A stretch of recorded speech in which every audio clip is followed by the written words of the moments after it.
Historia de la democracia en México. La Constitución de 1917, Fundamentos y legados de una revolución. Esta Constitución es uno de los documentos en la historia de México que marca un hito muy importante en la conformación de este moderno país, lleno, a la vez, de múltiples tradiciones culturales.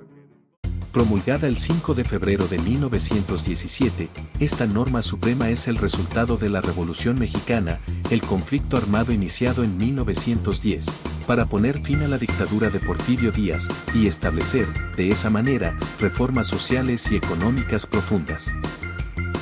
Contexto histórico. La Revolución Mexicana fue un movimiento complejo con múltiples facciones, como las de Francisco I. Madero, Emiliano Zapata, Pancho Villa y Venustiano Carranza.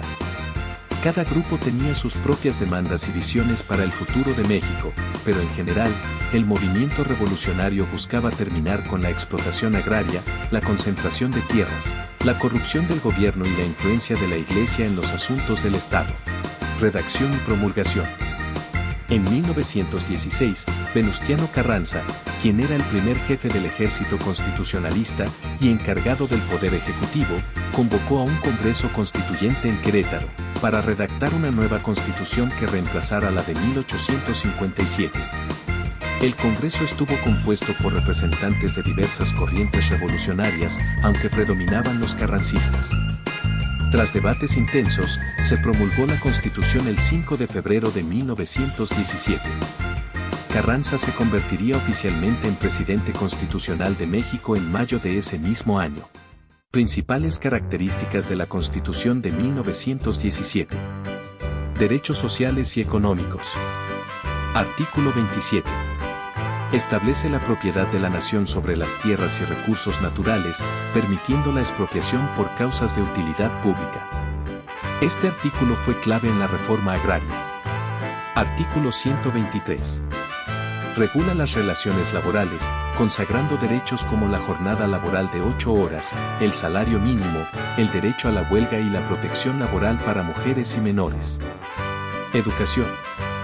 Artículo 3. Proclama la educación laica, gratuita y obligatoria, marcando un fuerte énfasis en separar a la Iglesia de las escuelas del Estado, así como acceso equitativo a la educación. Principios de soberanía.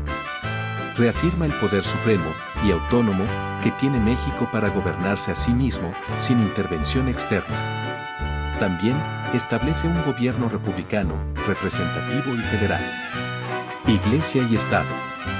La Constitución instituye restricciones a la Iglesia, como la prohibición de que los ministros religiosos participen en la política, así como limitar sus propiedades. Impacto y legado.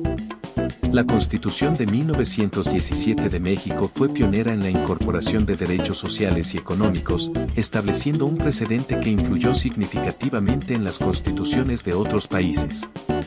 Por ejemplo, impactó en la Constitución Weimar, Alemania, en 1919, en la Constitución de la Unión Soviética de 1936, así como en diversos países latinoamericanos, como Guatemala, Costa Rica, Bolivia, Colombia y Venezuela. Toda la influencia en las constituciones mencionadas versaba en los derechos sociales y laborales, la nacionalización de recursos y la protección de los trabajadores, en línea con los principios de la Constitución mexicana. A lo largo de los años, la Constitución de 1917 ha sido reformada numerosas veces, pero sus principios fundamentales han perdurado. Reformas posteriores. Las reformas a la Constitución de 1917 han abarcado diversos aspectos, tanto en lo político, económico, derechos humanos y el sistema judicial.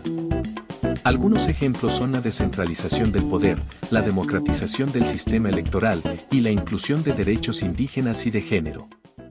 Conclusión. La Constitución de 1917 no solo fue una respuesta a las demandas revolucionarias de su tiempo, sino que ha servido como un pilar para el desarrollo y la modernización de México. Su enfoque en los derechos sociales y la justicia económica continúa siendo relevante en la lucha por la equidad y el desarrollo del país.